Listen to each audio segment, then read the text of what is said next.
Michelob, because that's not. And Michelob Ultra, that's a real number. All right, let's shoot this video. Come here. Yeah.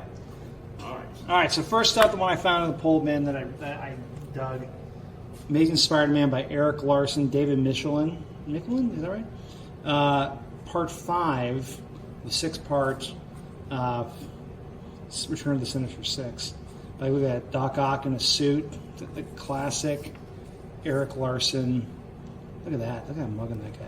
Just classic. Check this out. Spidey's on the shitty vinyl siding on the side of Aunt May's house.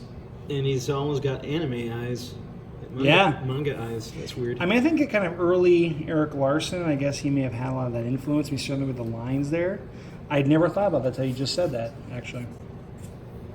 He was always really good at drawing Mary Jane provocatively. I think the first time I saw Eric Larson draw Mary Jane, she was in lingerie. Look at that. Look at that hair. That was the thing at the time. That was the thing at the time. Pink stick of. Look at paneling, how tight that is. Like they kind of got rid of this. You don't really see this kind of paneling much anymore. Like it's just like really to show like intensity, pressure. Look at the animation. When I say animation, it's like you can kind of see the motion. Look at that little Batman little slide in there. Tell me that's not the Bat logo. No, that's the Bat logo. That is it exactly. Oh my God, $99 for the Nintendo. See, this is why I always thought the Sega was a rich man's system. Yeah, rich kids always had Sega. Regular working class folks had Super Mario Bros. 3, Link, Punch Out. But that also had to do with the time that the systems came out. It's not like the Genesis and the NES came out at the same time. The Genesis came out after. So that's one of the reasons why it was a beefier system. Well, so was this was 8, it says 8-bit, right? 8-bit, and then this was Nintendo was 16? Or is it? No, that's 8-bit. I think I'd say it was 16-bit, yeah. Yeah, I think it was. Dude, I want to frame this. I will take this out of the comic. I'm going to frame this goddamn ad. Look at the 90s in this ad right here. Look at this. This is some shit that if you submitted this to an ad, your boss and, ad company or where the hell you work at, you'd be fired. Oh, yeah. But for its day, look at that. This just screams Saved by the Bell. Yeah. Not quite as good as the TurboGrafx ads. Ooh, who is that? Is that Beast Warrior? That was the big games were Bonk's Adventure and... Oh my God. It became Neo Geo though, didn't it? No, that was a different system. You talk about Rich Man system. The games were over $100, not the console. How much is the console? I don't even remember, but I remember there sometime in the early 90s, I got my hands on a Neo Geo CD system, and it had like a single speed in it. Mid-90s, it's like 95. Oh my God. And you could go fix a drink and a sandwich and go to the bathroom and come back, and the game might be done loading. They pulled up a little like Snakes game that you could play while it was loading, so you were doing something. It took that. Is that right? Oh my Yeah, God. it was basically unplayable. Speaking of unplayable, Spider-Man, with this little move he's doing here, the twist of his back and his leg going like that, I don't know how he's going to be able to walk home after that move. Well, he's part spider, right? Yeah. I mean, that is, like, how startled. I mean, that's like a startled move. Like, Jesus Christ, Mysterio's right there, and he jumps off. Oh, well, look at the size of his spidey senses. Yeah. Oh, I think that, if they're more pronounced, does that mean, like, the danger is more serious? I would think. Oh, look at this. Yeah, well, whatever. I never understood this shirt of his. And he always ties his shoes. He's got you can turn to sand and he wears shoes, loafers. Look at that. That's cool. His little eyes. I love how in comics the cursing was blast. Like what young man in his 20s would say blast? Like who? Yeah, Peter Parker. Yeah, because he wouldn't want his aunt to hear him say something. No, that's right. Yeah, right. Yeah, you're right. No, the eyes are really very expressive. Yeah. And the Hobgoblin's badass looking. Is there something about this paper and just like the quality of this that's just like you can't replicate it, you know? And that's like what comics today just don't have, you know? Super Contra. Oh yeah, man, Contra's the best. All right, the next one I pulled out, which I really love. I mean, mostly just because of you know why. Boom! Look at the foil in that sucker. Because of Liefeld and the chrome. Look at that. Yeah. Like I don't. This issue was not written by. Well, I guess was it Scott Lobdell and let's see here.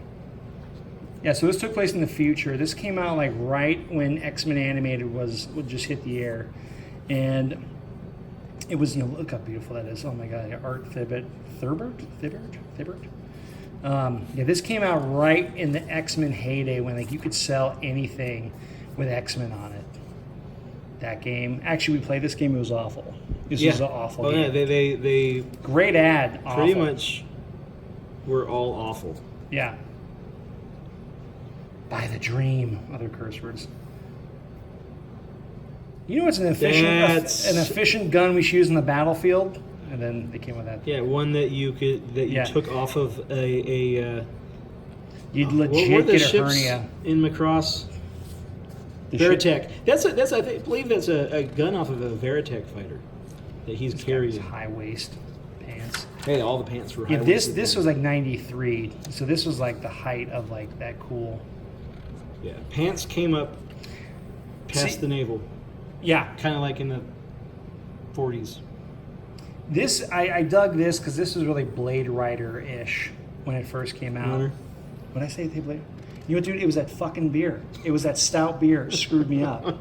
Yeah, you're right. It's very, very. I mean, down Blade Runner. Down to the Japanese or alien, I guess in this case, script. You're allowed to open palm slap me at the next staff meeting for that mistake of saying Blade Rider. Yeah, I had to hold back. Blade Rider. Now, how does this work? Like, he still's got the chest hair right up to the metal. The doctors go, no, leave the chest hair.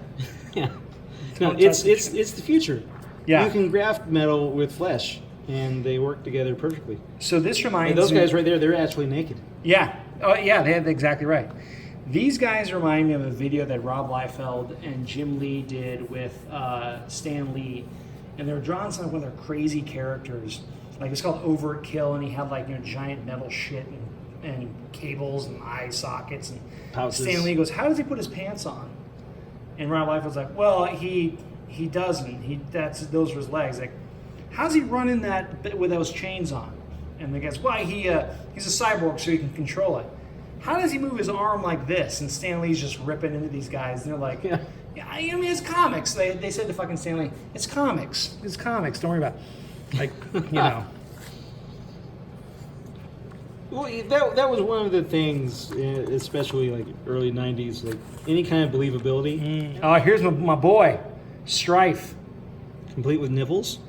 Yeah. Why? And people make fun of Batman. Have nipples? Because again, he's naked. Because it's the future where they chrome skin. It's a thing. Hey, I need something that's got like a lot of armor, can withstand an attack by Cable. Oh, hey, no problem, I can make it for you. Also, I need you to put nipples on it. Why? I need the nipples. I need the nipples. Come on. Yeah, so this was... And, I mean, Cable, this series went on for like 100... Oh, here we go. Look at this guy. Oh, that's got so much 90s in it. What's his name? I will continue to do so, General, until I have the opportunity to kill you all first. Sincere. S-I-N-S-C-A-R. Oh, of course. That was even a question. Yeah. I mean, this series went on for a long time, like well into the 2000s. And this was the era where like the glowing eye or eye scar would switch between panels. Oh, was it? All right, but here's the cablegrams. That's the name of the letters page. Letters page, Image Comics still does that on some of their titles. I know Walking Dead, a lot of Kirkman stuff, he did that. I wouldn't mind seeing that come back. That's pretty fun. Yeah, except everyone does everything by email now. You can still email people. Look at Let's this. just print out emails. Bam!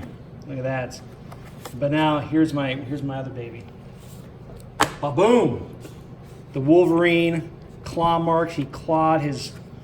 Wolverine used his claws so delicately. He just ripped the file cover open, and then But just the outside. just the outside. Yeah. Unlike the comic that they shot a hole all the way through. Yeah, that's right. Without altering the layout to accommodate for. But Now, that's- Larry Hamm at this time, writer of G.I. Joe, Mark Silvestri went on to write Cyber Force. Dungeons & Dragons board game. We'll come back to that in a second. Look at that.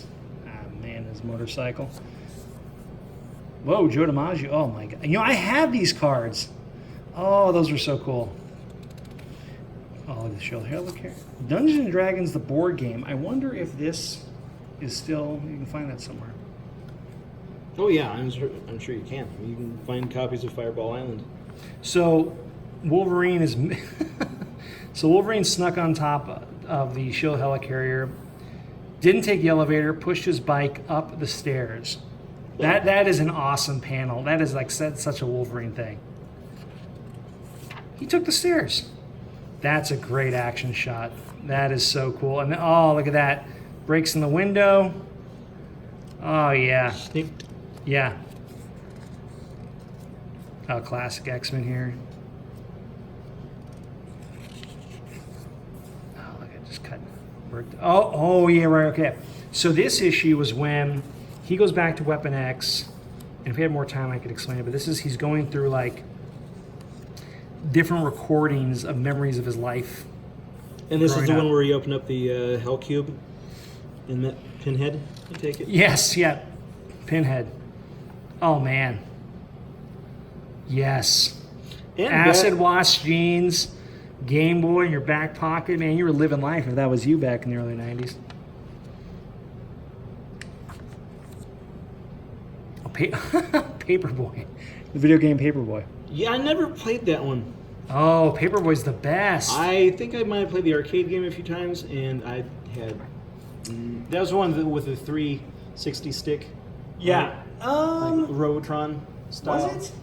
I know this one is. I literally remembered why I should like be careful when I drive past the driveway because cars would just like speed out of them, and I'd get wrecked so many times playing this game. But if anything, this game saved my life because It taught you to. it taught look me out for cars to backing look up. both ways. Look at this dude. This guy's name is Shiva, made out of all.